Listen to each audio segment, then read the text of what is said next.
Ah, essa história é inacreditável. Imagine planejar durante meses seu casamento, talvez o dia mais importante da sua vida, escolher cada detalhe com cuidado, investir cerca de US$ 15.000, o equivalente a R$ 80.000, em um jantar sofisticado, pensado para impressionar os convidados, e aí, de repente, no meio da sua própria festa de casamento, ver familiares entrando no salão da festa com caixas de pizza anunciando em voz alta: "Aqui está a comida de verdade". Pois é, essa é uma história real que já foi contada em alguns canais, como no canal do Fábio Chaves, mas nós queremos explicar o que aconteceu e levantar algumas questões, como num estudo de caso. Nós revisitamos essa história para perguntar: uma festa de casamento é sobre os noivos ou sobre comida?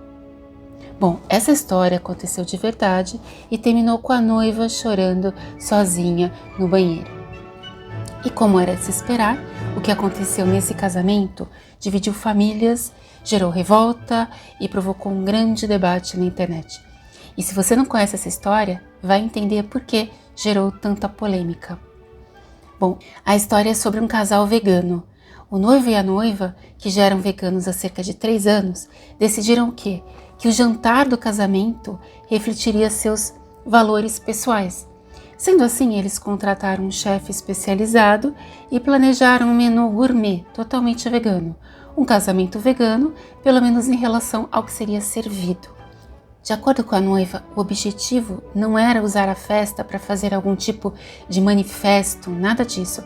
A intenção dos noivos foi oferecer uma experiência gastronômica elegante, diferente, bem elaborada e satisfatória para qualquer convidado.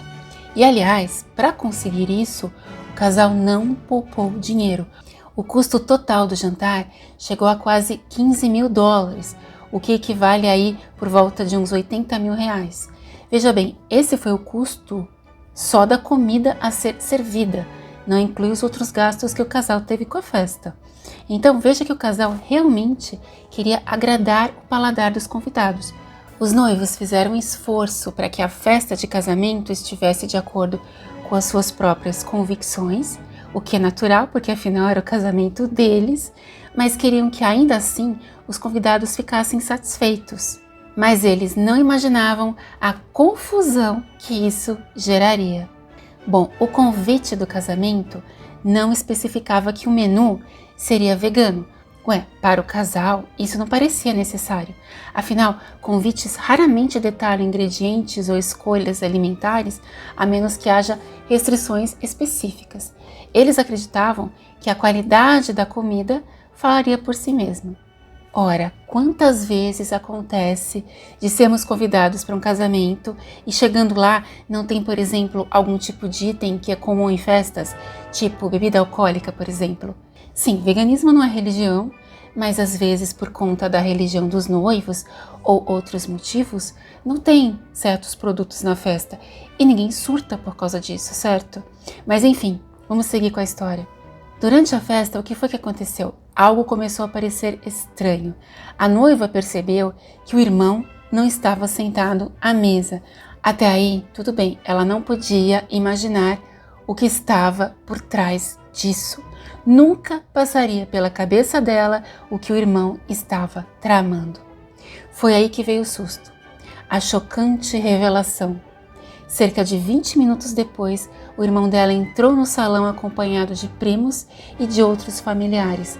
Eles carregavam aproximadamente 20 caixas de pizza. E as pizzas começaram a ser distribuídas entre os convidados. Eles anunciavam que aquela seria a opção para quem quisesse comida de verdade. Sim, eles diziam para os convidados: "Vejam, aqui está a comida de verdade". Nossa, imagine a cara dos noivos nessa hora. E muitos convidados ainda nem tinham provado o jantar servido. Do ponto de vista da psicologia social, essa pizza era o quê? Um objeto de restauração da ordem? É o que pareceu, uma resposta defensiva a uma ameaça simbólica, uma restauração do padrão cultural dominante. Mas essa história ainda não acabou. mais coisas aconteceram e nós vamos te contar.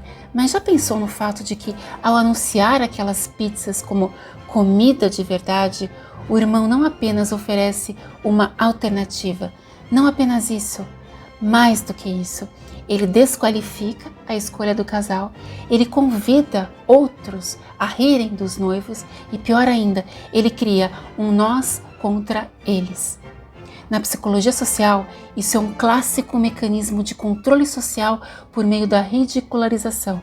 Funciona assim: se você sair da norma, será exposto e envergonhado. Triste, né?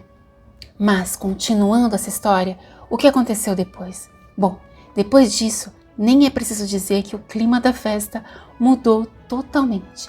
E aí você sabe, vem todo tipo de coisa, gente chocada, gente confusa, mas também gente em êxtase, porque adora uma cena, um conflito. Assim sendo, alguns convidados começaram a rir, tirar fotos e tratar a situação como se fosse uma piada. Mas nem é preciso dizer que para os noivos aquilo não era nem um pouco engraçado.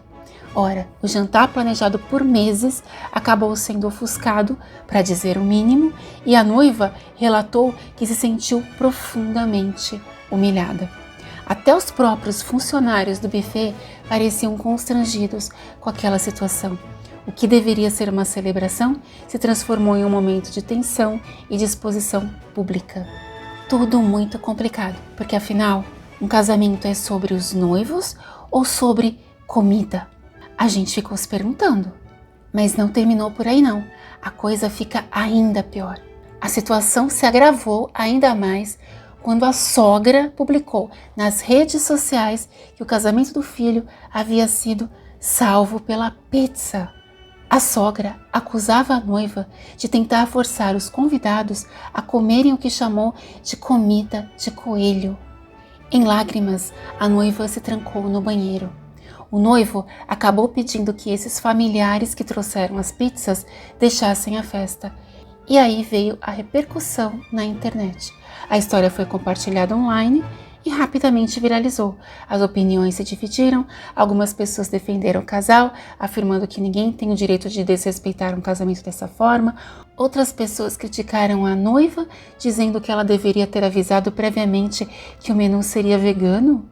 Para muitos o problema não era a comida, mas era a falta de comunicação. Essa foi uma história real e uma história que levanta muitas questões. Um prato cheio para um estudo de ciências sociais. É falta de respeito servir um menu vegano sem avisar? Ou é falta de respeito levar comida não autorizada para servir em uma festa de casamento que não é sua? Casamento é expressão de identidade ou não? E as pessoas que comem carne e essas coisas de origem animal têm que comer carne o tempo todo? Não podem ficar algumas horas sem comer carne? Toda refeição tem que ter carne? Não podem ficar sem isso nem durante uma festa de casamento? Sério? Em que mundo convidados resolvem intencionalmente estragar os planos que os noivos fizeram para sua própria festa de casamento? E ainda publicamente fazendo-os se sentir desapontados, desrespeitados e humilhados naquele que deveria ser o dia mais feliz de suas vidas. De novo, a gente se pergunta, um casamento é sobre os noivos ou sobre comida? Imaginando outro contexto, outra situação que não envolva veganismo, como você se sentiria se fosse a sua festa de casamento? Afinal, infelizmente, muita gente passa e ainda vai passar por situações semelhantes. Refletir nos ajuda a estar mais preparados. Se é que é possível estar preparado para algo assim.